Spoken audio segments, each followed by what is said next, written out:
యువగలం పాదయాత్రలో ఇచ్చిన హామీ మేరకు అచ్యుతాపురం అనకాపల్లి 4 వరుసల రహదారికి మంత్రి నారా లోకేష్ శంకుస్థాపన చేశారు. అలాగే కోడెలలో ఫ్లైఓవర్తో పాటు 243 కోట్ల విలువైన అభివృద్ధి పనులకు లోకేష్ భూమి పూజ చేశారు. కార్యక్రమంలో సభాపతి అయ్యన్న, హోంమంత్రి Anitha, MP CM Ramesh, MLA Vijay Kumar, ఇతర ప్రజాప్రతినిధులు పాల్గొన్నారు.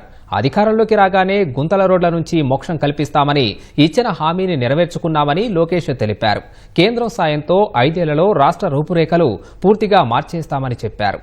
ప్రజలందరూ ఒక్కసారి గుండె పైన చేయి పెట్టుకుని ఆలోచించండి. ఇదే రోడ్లనే నడిచా, కేలు పెట్టి కొంతలు కొలిసా, ఎంత లోతు గుంతుందని.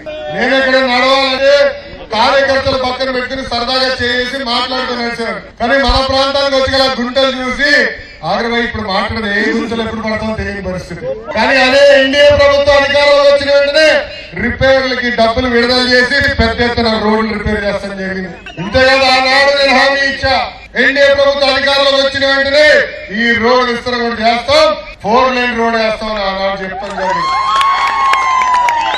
4 లేన్ రోడ్ చేసినప్పుడు ఇక్కడంతా కొంతమందికి అంటే ఇక్కడున్న షాపులు కానీ ఇల్లు ఉన్న కొంచెం ఇబ్బంది ఉందని నాకు తెలియజేయడం జరిగింది. త్వరలో మీతో మీటింగ్ పెడతారు, ఆమోదమైన పరిష్కారం వచ్చిన తర్వాతనే పని ప్రారంభిస్తాం. కానీ మిమ్మల్ని అందరూ కోరుతున్నా, సహకరించండి.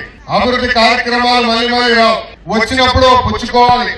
ఈ రోజు రాష్ట్రం ముందరికెళ్తుందంటే కేంద్ర ప్రభుత్వం సహకారం ఉంది. గత ప్రభుత్వం మొత్తం అప్పులు చేసి పంపించారు. జీతాలు ఇచ్చడానికి ఇబ్బంది పడే పరిస్థితి, సంక్షేమ కార్యక్రమాలు చేయడానికి ఇబ్బంది పడే పరిస్థితి. కానీ కేంద్రంలో ఉన్న నరేంద్ర మోడీ గారి సహకారంతో ఈ రోజు మన రాష్ట్రం ముందరికెళ్తుంది. దక్షిణ భారతదేశంలో ఎక్కడ లేని విధంగా మనకి ప్రాజెక్టులు ఇచ్చారు, అభివృద్ధి కార్యక్రమాలు చేస్తున్నారు. ప్రజలందరూ తెలుస్తున్నా 5 సంవత్సరాలు ఓపిక పట్టండి, మన ప్రాంత రూపురేఖలు మార్చే బాధ్యత ఎన్డీఏ ప్రభుత్వం తీసుకుంటుంది.